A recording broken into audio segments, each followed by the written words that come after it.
now. Coolio. So we're live then. Just to reiterate what I just said, I've got to leave early today because of the course I'm taking, and Sam has agreed to do the recording for us, so nothing should change for people who just watch the recording afterwards. I just have to leave a bit early, but all of the solutions have been prepared and people will probably go through them by themselves. And I will just get started with my summary. So without further ado, let's get into the first of our last 3 intense crunch weeks, where we've got to do 2 lectures, 1 chapter, which is quite a bit. And now we'll get started with multi-level models, which I think is where stuff really kicks off, and it's super important to have stayed on track with everything else so far, because this was a challenging topic, to say the least, especially once we get to reparameterization, which gave me quite a bit of a headache when I first looked at that. But for now, let's get into that and talk a bit about the background and motivation as to why multi-level models are interesting to begin with. So first of all, what we've done so far are so-called fixed effect models. That's what we've done in this study group. That's the case where no information is passed among clusters in the data. For example, resampled individuals, our models see each individual as completely separate from any other individuals and not dependent on the other. And if we were to look at individuals, our model would not recognize that 5 individuals are all human and so share a certain set of traits if we have just survey data, and would not be surprised in the least and not account for us accidentally having surveyed a rhino, which then has a much higher body weight, for example. Now that is usually the default in science, where we just assume that everything's independent from everything else, and usually we assume wrongfully so. And that's where multi-level models come in, where the properties of our clusters, so in this case individuals, come from a population, with the human example just being the human population. We might want to shrink that down if we had just sampled just people on the streets of Aarhus, Oxford, wherever you are, then we could just decrease our population, which we obtain clusters from, to just the population of that town and the tourists who come in and out. Now, the inferred population then defines something called pooling, which is a process of data aggregation, which we'll talk about at a later point in time here with these slides.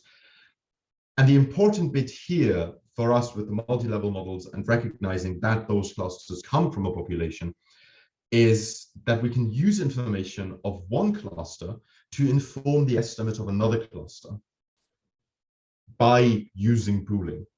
This should be the default in science because the inferences of these models are usually more accurate, because we have a flow of information between clusters which is needed to correctly assess the whole population of estimates.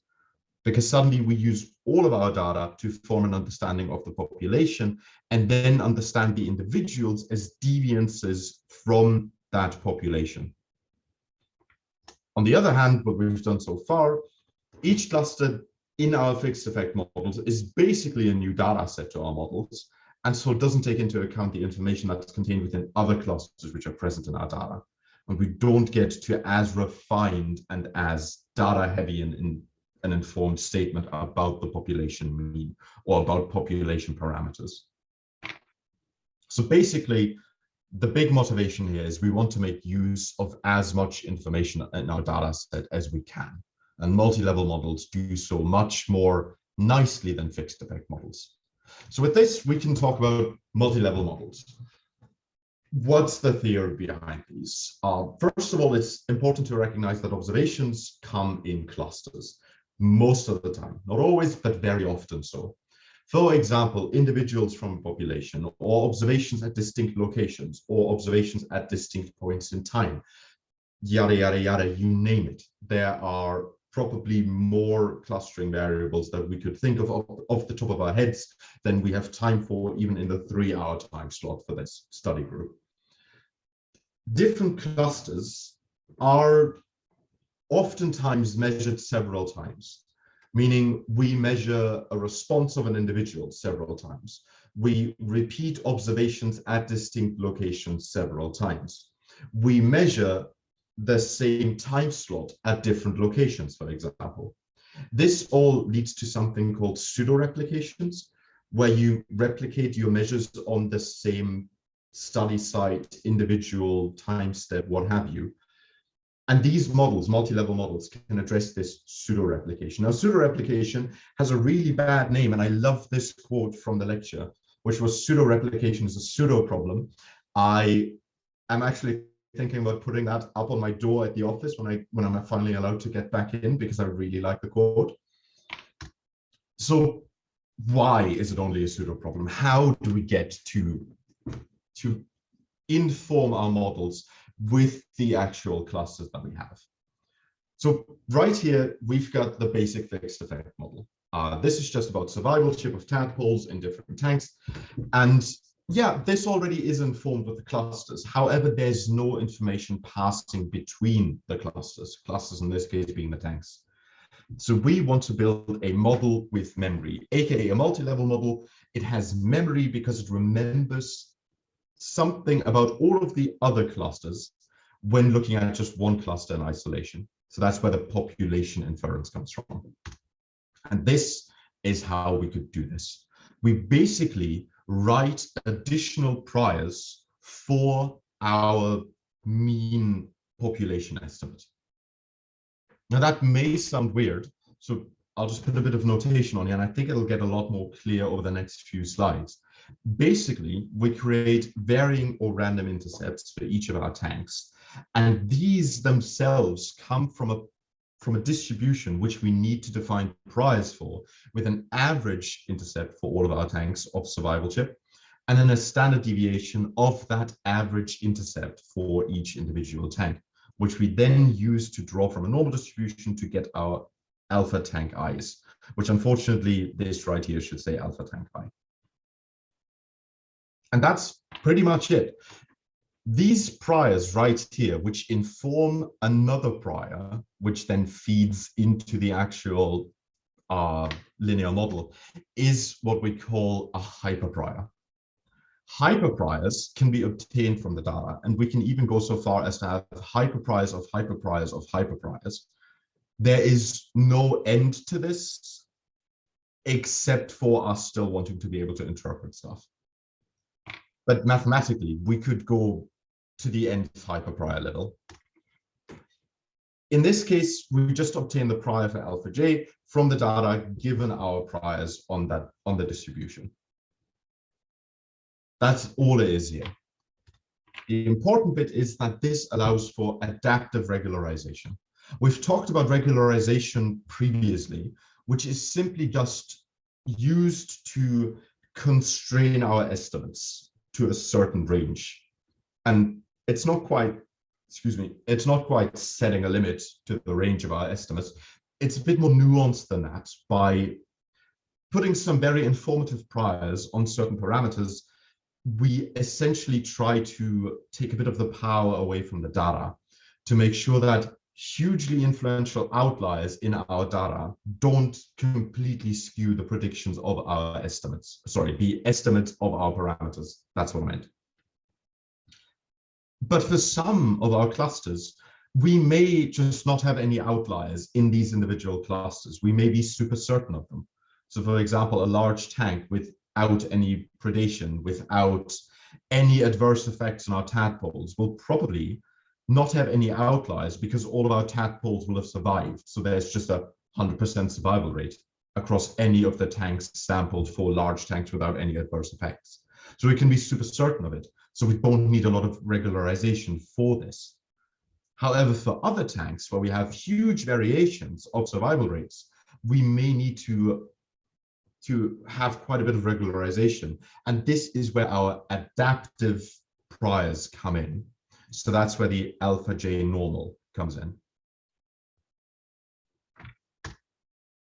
Now, how does that look in code? So far, we've just looked at this from the theory portion with all of the different equations. Let's talk about the code differences here. And luckily, they're actually not quite that big. So on the left-hand side, you can see exactly the model we just saw previously, just now expressed as a fixed effect model with all of the code just taken from the book. This is exactly what we've done so far, so I'll not go into this one. Now, to get this to look like a multi-level model, again, it's just a reminder of how our model specification looks. Again, this should say alpha tank. And what we can see here then is that we just simply add a prior for one of the parameters and then write extra priors, which are hyper priors, to the prior of this parameter. So it's literally just the same as in our writing up here. We use the same dnorm, DEXP specifications. It's really not that difficult to feed in, and I was pleasantly surprised by this. So the solution to how we can transform a fixed effect model to a multi-level model is just to simply add priors on new sub-hierarchies to the model specification. That's about as easy as it gets, at least I think so. But now, how do those models actually fare when we look at how they perform in comparison? For that, we can just simply use the compare function, which gives us the widely applicable AIC. So WAIC. And as you can see, the multi-level model in this case pulls ahead slightly. The weight fully assigns our trust to the multi-level model, which is M13.2. And also the WAIC value itself is closer to 0 for our multi-level model. However, our multi-level model has less effective parameters. That's usually a bad thing. Why is that? Well, that's because when we add parameters to the multi-level model, we may obtain a worse fit to the training data, which is what PWAIC is also a stand-in for, but then we get a better fit to the test data, and that's because of shrinkage. And shrinkage is what we see on the right-hand side. Right here in red, you see just the average survivorship across all of our tank clusters, whereas the population mean, pop mean in black dashed line there, is the average survivorship across all tanks weighted by the tadpole number in each tank. And you can also see how it's broken down with small tanks, medium tanks, and large tanks, just to give you a better understanding of how many tadpoles might have been in them. And what you can see here in these open circles is the estimate that comes from our multi-level model, whereas those blue circles that are filled in comes from our fixed effect model. So this is M13.1 versus M13.2 as on the left-hand side. And what we can see here is that all of our multi-level estimates are close to the population mean than their fixed effect counterparts. So you can see how as soon as you move above the population mean line, our circles are lower than our blue circles. And as you move below it, our open circles are now above our filled circles. And that is exactly what I meant on the left-hand side when I had that blue box pop up. You can see how our multi-level estimates are further from the raw mean than our fixed effects, because they try to approximate different things. While the fixed effect estimate tries to approximate the raw proportion, meaning the raw mean as well as it can, the multi-level estimate tries to get to the population mean as best as it can, which means we won't fit our training data as well, but we will be much better in predicting new tanks and their survivorship, which have been drawn from this or very similar population. Eric, I have just a quick question. So when I look at the book, I don't see the raw mean line. Did you edit? Yes. Or? No, I absolutely shamelessly stole this from the video lecture. Oh, because in the video lecture, so most of these images which you'll see in here come from the video lecture, because McElreath puts extra annotation into those slides. So I just put that stuff in, and then I only add these tiny squiggly brackets that say what something shows you. Thank you. Sure, you're welcome. So moving on to shrinkage, we have now seen what shrinkage does, but why do we even want it? Well, we want this. First of all, I should mention that estimates of outcomes, this is what shrinkage does, estimates of outcomes are pushed and or shrunk towards the population mean, which is exactly what I just explained on this slide. I think this shouldn't raise any eyebrows at this point. Now, why do we want it? It's exactly to to get to what I just said earlier, we want to try and avoid overfitting. So we don't want to have the maximal fit to the training data. We want to be good at predicting stuff. Now, how does it work? There are three important components to shrinkage as far as I understand it. When the variation in a cluster increases, the effect of the shrinkage increases. So blue circles and open circles will be further apart in these clusters. The fewer data there is in each cluster, the stronger the shrinkage effect, because we pool across the entire population. So the weight of the information in that one cluster won't be as big because there's a lot of data from other clusters which we use to infer the population mean. Now, the further the data point lies from the population mean, again, the stronger the shrinkage effect, because our shrinkage is adaptive and tries to get as close as possible to the population mean within certain bounds. Yeah, this presupposes like a normal distribution as the prior, right? Because if you have a t-distribution, something that is flat at the tail, then actually if you're very far away, there's no shrinkage. There's only shrinkage if you're close to the mean, where it's more bell-shaped. Good point. Thank you for bringing that up. So on the right-hand side, I've added a bit more annotation now. And what I simply want to point out is that in these small tanks, we have high shrinkage because there's small sample size. So sample size referring to tadpoles in each tank, not number of tanks.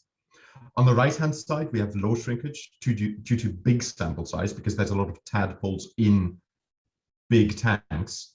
You can see how these circles are closer together on the right-hand side than they are on the left.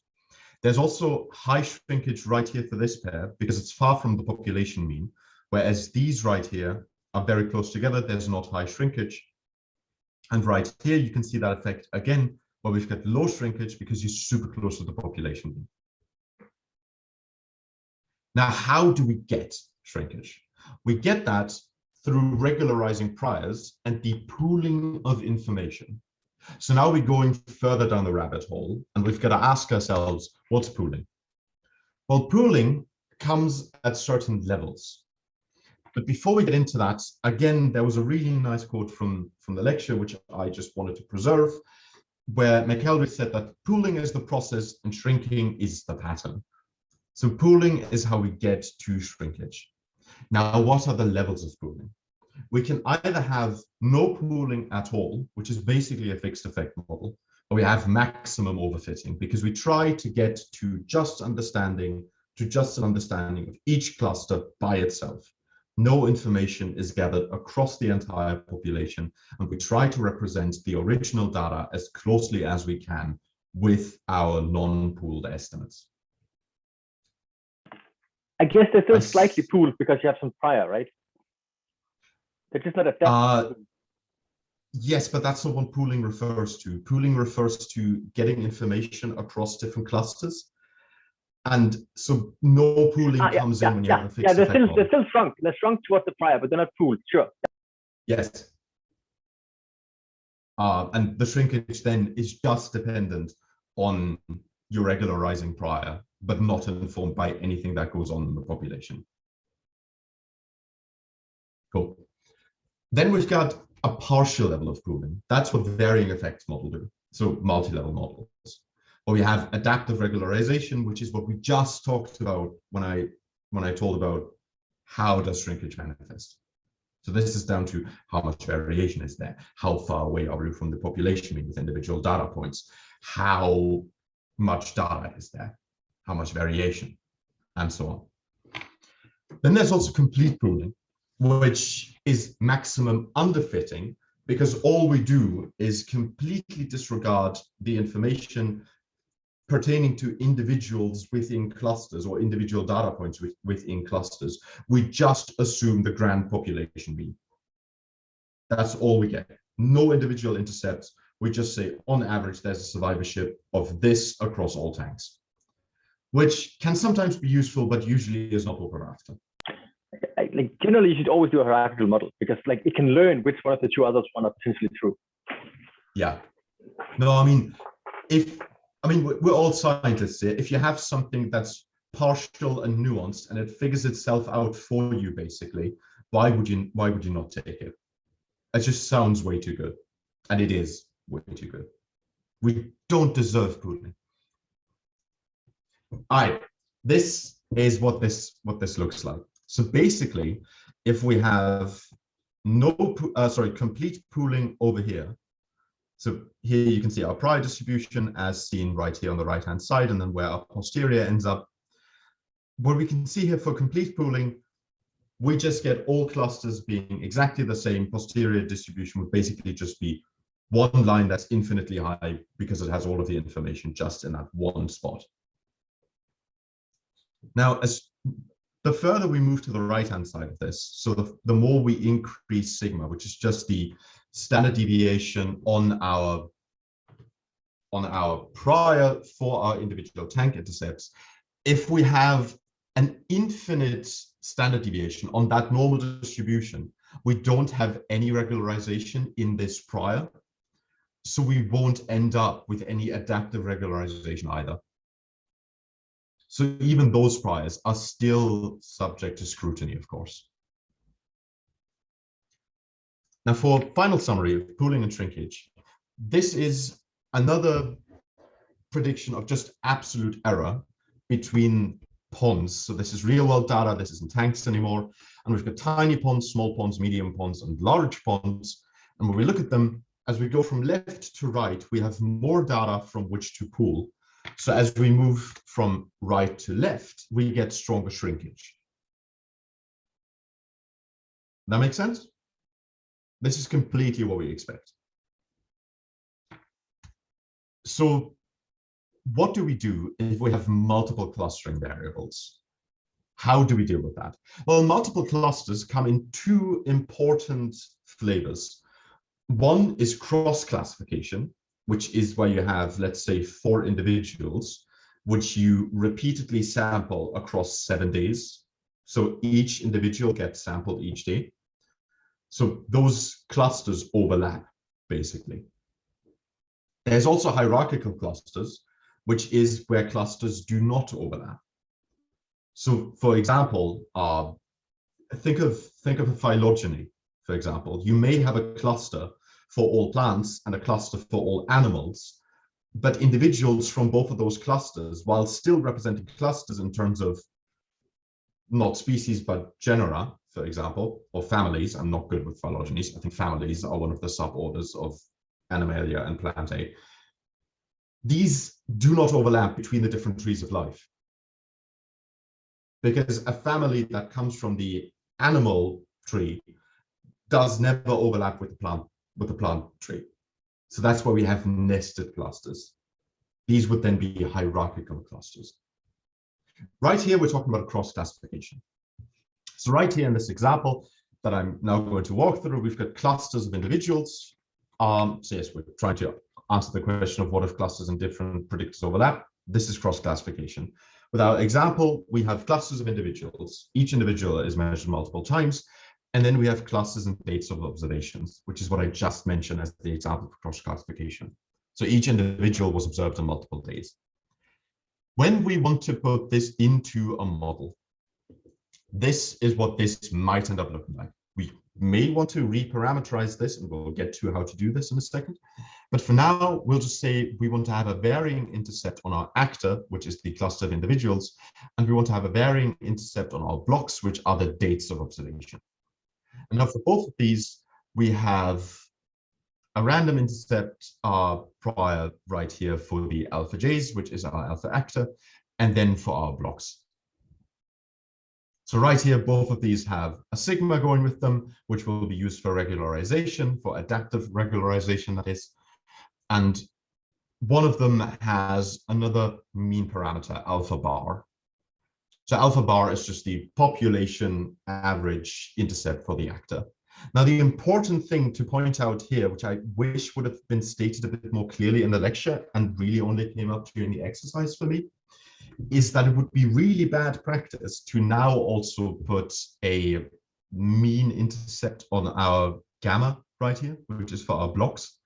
Because if we have an intercept, a mean intercept, which is to be estimated for our random intercepts on our actors, and we have a mean intercept that is to be estimated for our gamma intercepts, which is for the blocks, and I know I'm sounding like a conspiracy theorist here, the important thing is that makes both of these up here, alpha actor and gamma block, so variable that there ends up being an almost, well, not almost, but a truly infinite number of combinations of parameters, which will lead to the same result, which will make the model extremely inefficient. Given enough time, it will still arrive at the right conclusions, but it will make it super inefficient. And it's something called over-parameterization.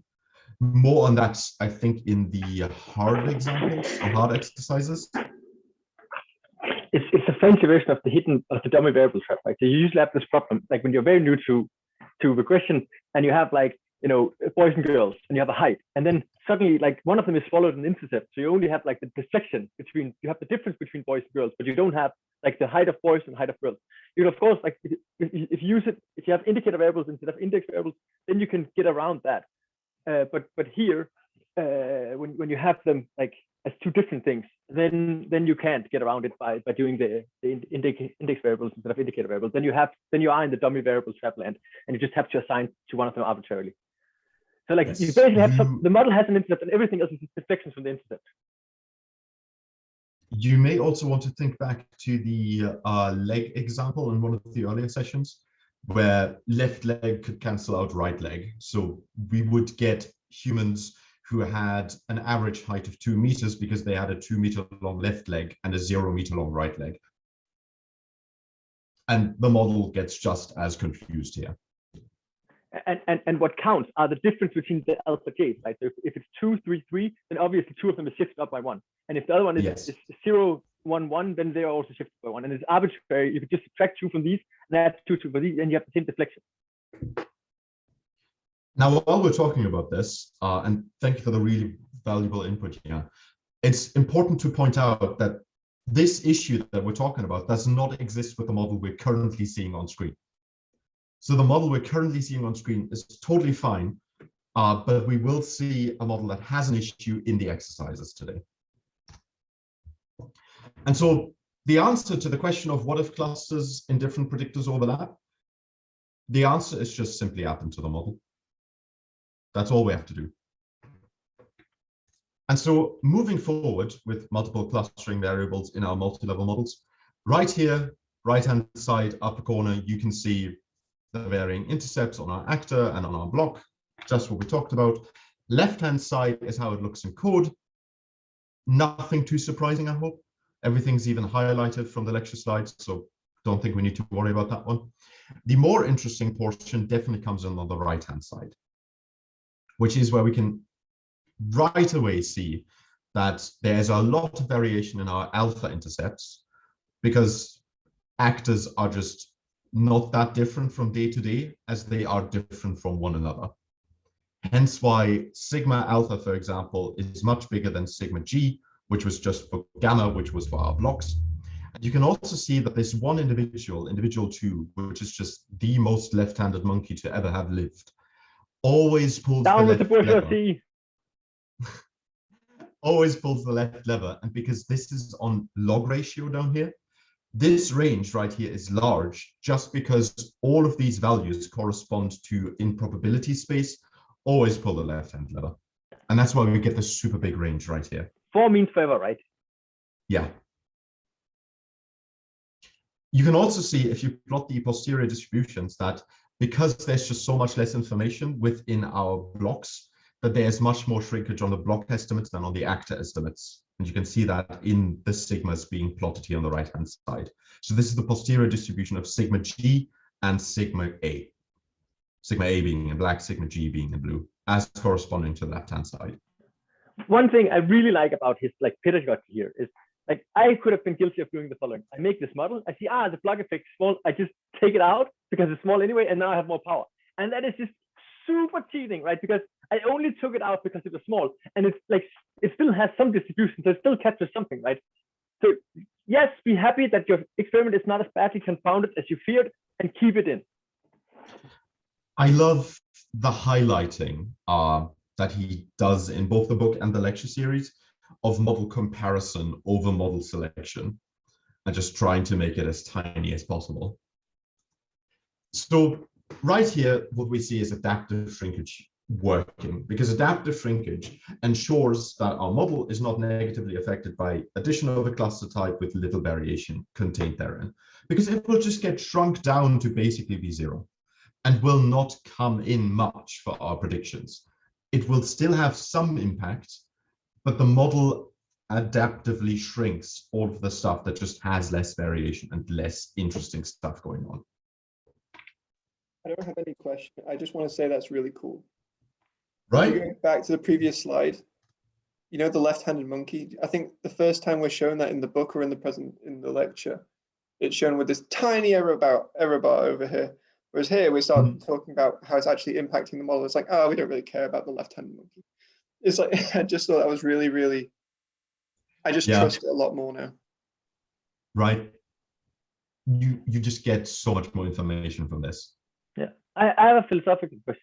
I totally get that we believe monkeys are like a group of things, and therefore, like if we're kind of like philosophically, if we have a new monkey, we assume it's drawn from the adaptive prior, because that's like basically a model of how monkeys are. Then we have like monkey 1, 2 to 7, or however many monkeys are. So it's like, first of all, it's good for like, you can use the adaptive prior for new experiments, because that's the general shape of monkeyness, right? So far, so good. But the block thing, like if you didn't have an adaptive prior on the block thing, if you just did like fit to data there, then we overfitted to the thing that confounds us. That doesn't sound bad. That sounds good, right? So why are we having a hierarchy on the block effect? Sorry, could you go slow again on that one? So my understanding is that the block effect is just like day-to-day variation, annoying stuff like that, right? And the active effect is the thing you care about. And basically, by having an adaptive prior on the block effect, we assume that there is some day-to-day variation that comes from this adaptive distribution, and then like each day draws, you know, a number. And then if this is like confounded Monday, then since all the other days are not that confounded, we just pretend that confounded Monday is slightly less confounded, because we actually pool it to the group mean. And just philosophically, it smells nicer to just say, well, this is confounded Monday. We overfit to how confounded Monday are, so we actually can correct for it. But maybe there's something wrong in the way I think about it.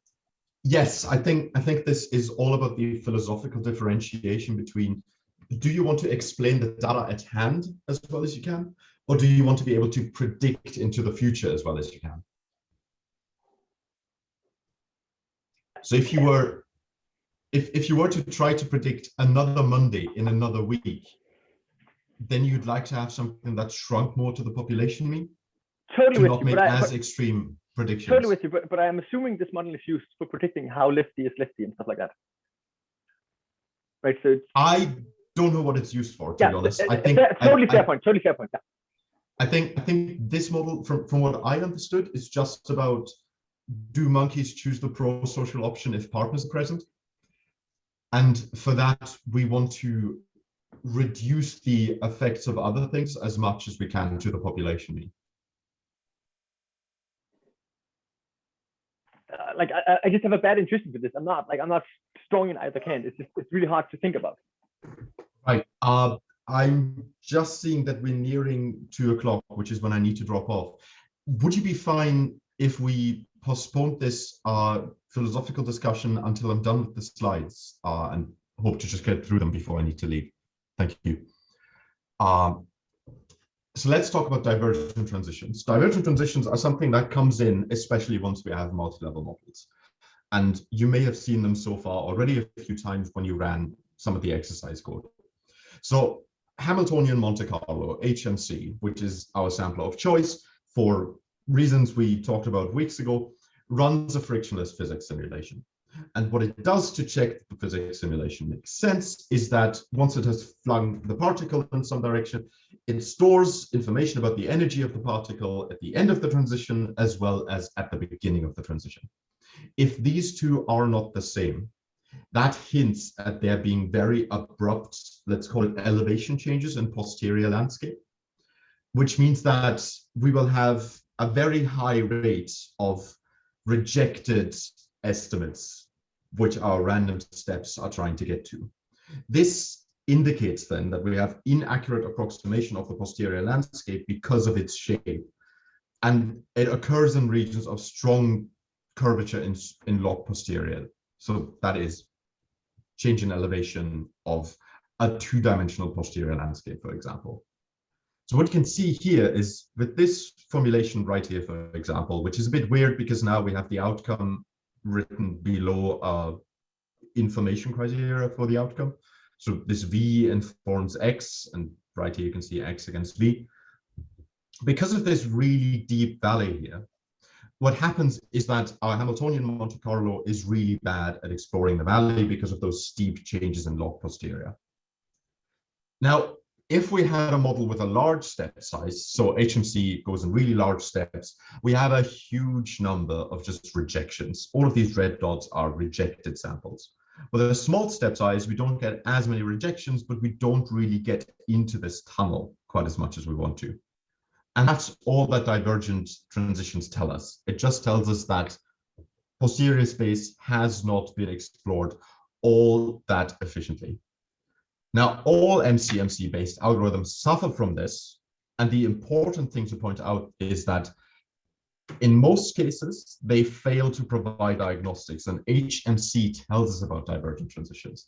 This comes down all the way to how we think about uncertainty and certainty of stuff, because you want to have as many warnings as possible about potential pitfalls, I'd assume at least. But I feel as though, especially in biostats, people have been doing a terrible job at times to accurately report when something is likely to fail. My favorite example is climate data sets, where people don't report uncertainties to go with climate data sets, and then people assume that the certainty is 100%. So the absence of a warning message often indicates to people that you don't need to worry about anything.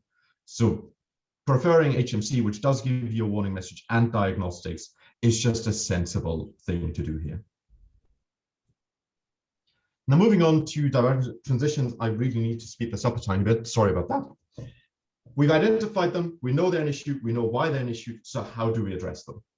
There are two strategies to this. We can either increase the adapt delta in the stand specification to our models for better step size adaptation, which also leads to a slower sampling rate. We could also, and that is the favored solution here, reparameterize.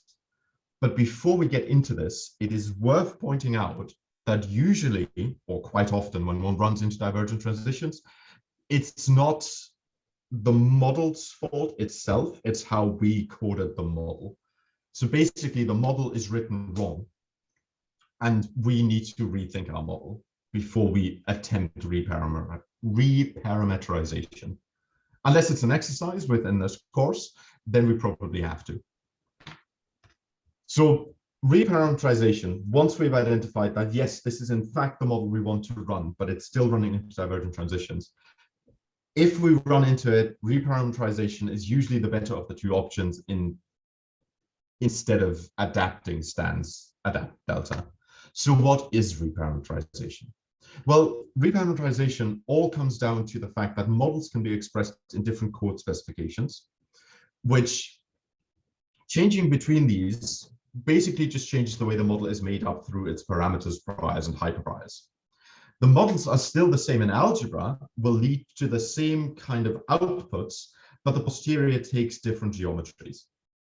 So some geometries just lead to much less effective sampling than others. And we had this on the previous slide, where you can see this funnel, which is just so ineffective. And so to see what this looks like in formulation, this up here is something we call a centered model. This down here is something which we call a recentered model. And then a model which does not contain any additional parameters which need to be estimated through further priors on our initial prior level is something we call non-centered. So all of our parameters just get stuck into the linear model equation, and all of our priors just contain numbers, no additional hyperpriors. That's, I think, the easiest way I can explain this, and we'll see more examples of this. So on the left-hand side, we can see the centered application of this funnel.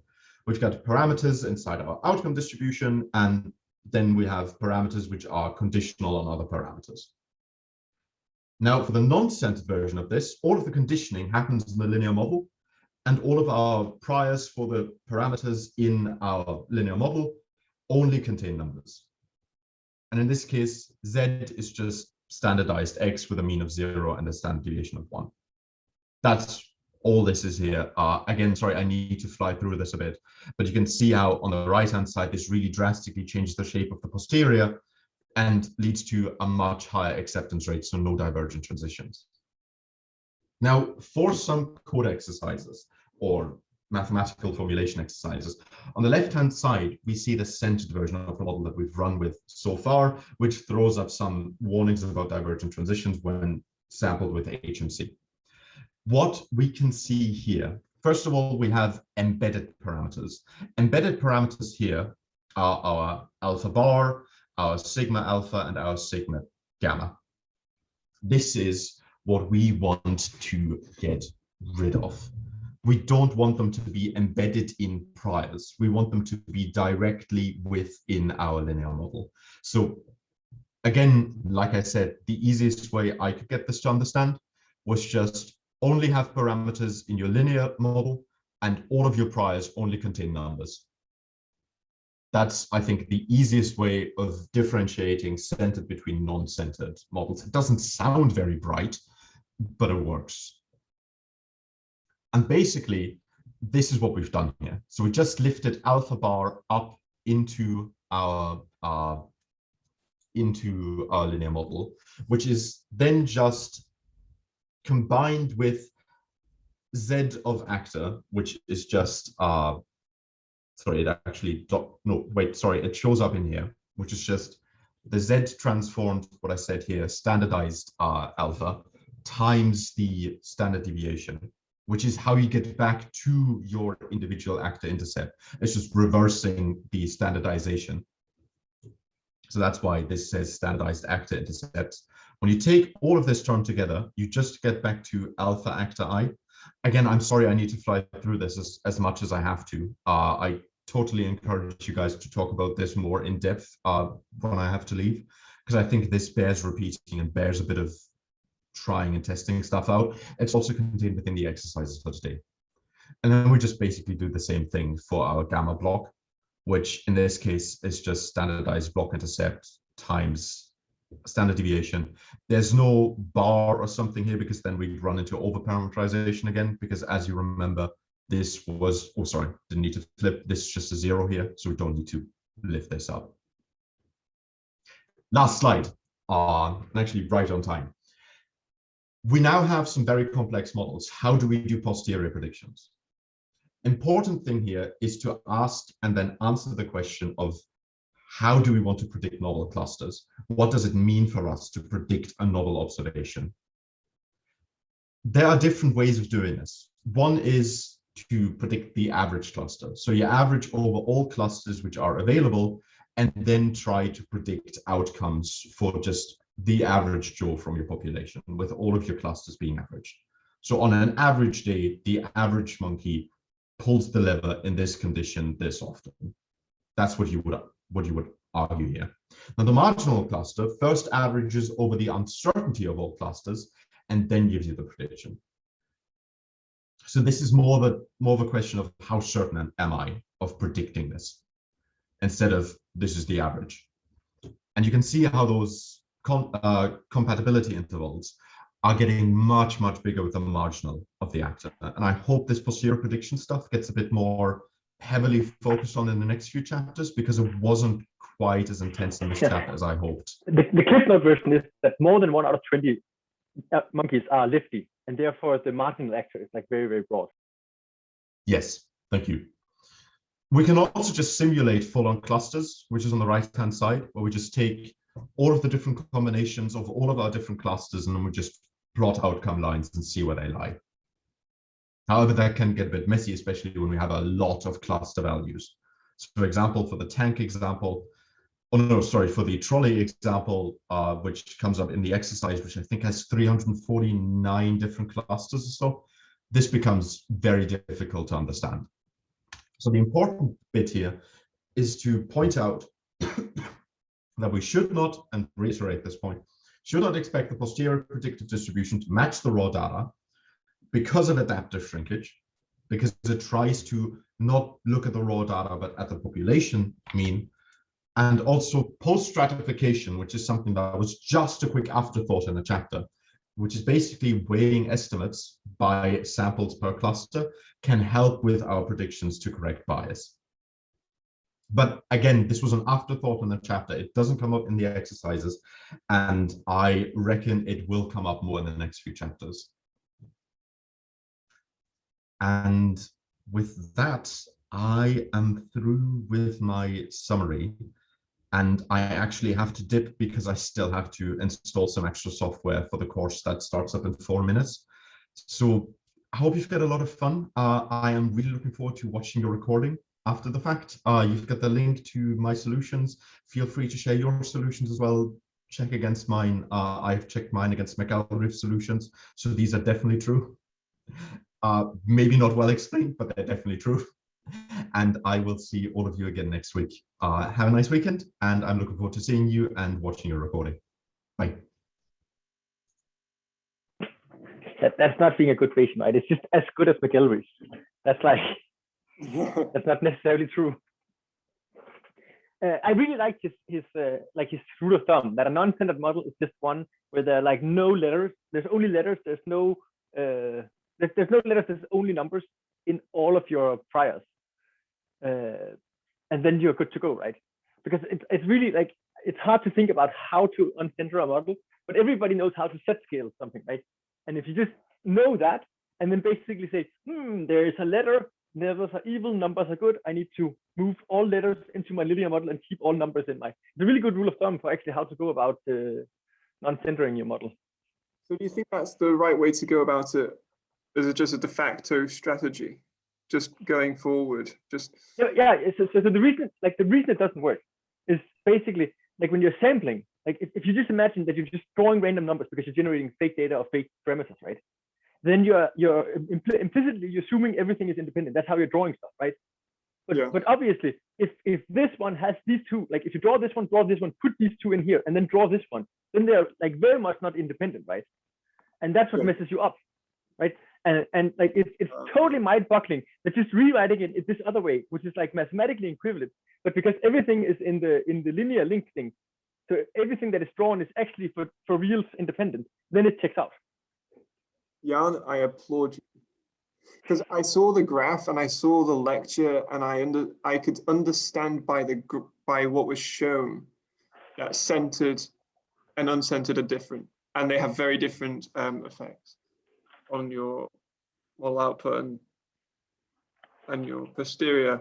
But I didn't understand why. Like I understood, okay, we move all the letters out, we move all numbers in, and then somehow everything comes a nice little oval. Everything looks nice and normally distributed. Everything looks pretty. I didn't actually quite understand why, but thinking of everything is now becoming independent. Yeah, I learned about non-centered models a year ago, right? And it has sparkled in my mind, and I'm not totally there yet. But one of the examples that really helped me is there's this thing called the 8 schools, which is very simple. You have like 8 schools, and obviously like either you're like in communist Russia and all of the schools are the same, so therefore you're like totally pooled towards the group mean, or you're in like, you know, capitalist America and like the rich people's schools and poor people's schools, and therefore like you have like a very broad group prior and they're like totally different, right? And then you can just learn whether you're in capitalist or communist land by just doing this model, right? It's a very simple example, and there you have the problem that if they're like basically if they're all the same, I'm gonna totally mess this up now, but the thing is, as like you have like the variance is usually like something that is like very close to 0, right? And the first issue you have is your maximum likelihood in like a naive sense is 0, right?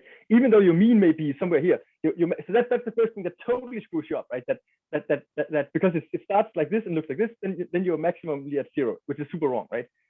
And then the second thing is that when you're then sampling in this non-center space, then like if you take the log of your of this sigma thing, then basically as you get like your step size in the non-center one is basically such that it's like C times sigma, right? So if sigma is small, then you're taking small steps. So when you're in the tall part of the graph, you're taking small steps, and when you're in the large part of the graph, you're taking large steps. And like intuitively, like when you're in the tall part of this curve, like you are in the thick density probability space, so it's fine taking small steps. And when you're in this part way over here, it's fine taking large steps because it's low density, right? And by basically not having them multiply together in the linear model part, but by drawing them like dependent, then you very often take a large step over here, which is like kind of feels wrong. It's not terribly well explained, but that's like it goes it's a much better version of the argument I laid out. If you just Google, the funnel of doom, H-school problem. Ian, did you? I think I learned about this problem in the Gell-Mann's book. Yeah, me too. See, so you saw it there. The 8 school examples from Gell-Mann's book, but I learned about it before I came that far in Gell-Mann's book. But I learned about it in like the PyMC3 tutorial. Yeah, so that. Yeah. So my daughter needs to go to the dentist. I have to leave. You're all good, Jan. Jan, you're very, very helpful. All right. So, I mean, I didn't really look at the exercises, so maybe we can stop pick here. it up next time. I'm going to read through. So I tried and I failed miserably. But then again, I didn't actually set aside enough time. Rojan, we had a kind of shorter session this week. How are you doing? Good. Am I late like an hour? No, Right, it's okay. we started 1 hour ago. Maybe the time zone has shifted. Oh, yeah. Didn't like. That's okay. That's okay. Yeah. So I'll. So session happened before 1 hour. Yeah, but it's all recorded. It's all recorded, and it'll be on the file exchange thing. But yeah, I tried, and I don't think I fully understand. And maybe it was because I went through the lectures this week rather than the chapter. Because when I go through the chapter, I'm like, okay, I know what I don't understand. But when I went through the lecture, it all made sense to me. And then when I started reading it, it all went way over my head. So. Yeah, Macquarie is a very, I think, charismatic speaker. So when he talks, everything makes sense. But then afterwards, I don't know if you've ever had that where you I had this with an old PI. Whenever I would talk to him about his work, I'd understand his work. But once I left his office, completely forgot it. But I think that's why I actually do need to stick with the textbook and do the lectures for fun, because he's fun to listen to. I think the textbooks, they get into my head a bit more. all right, so I guess we can meet the next week then. Yeah, and I'll probably come to Eric with some questions, because now I'll set aside time to go through the problems. But yeah, all right, well, have a good week, guys. Thank you so much. Bye. Thank you. Next week.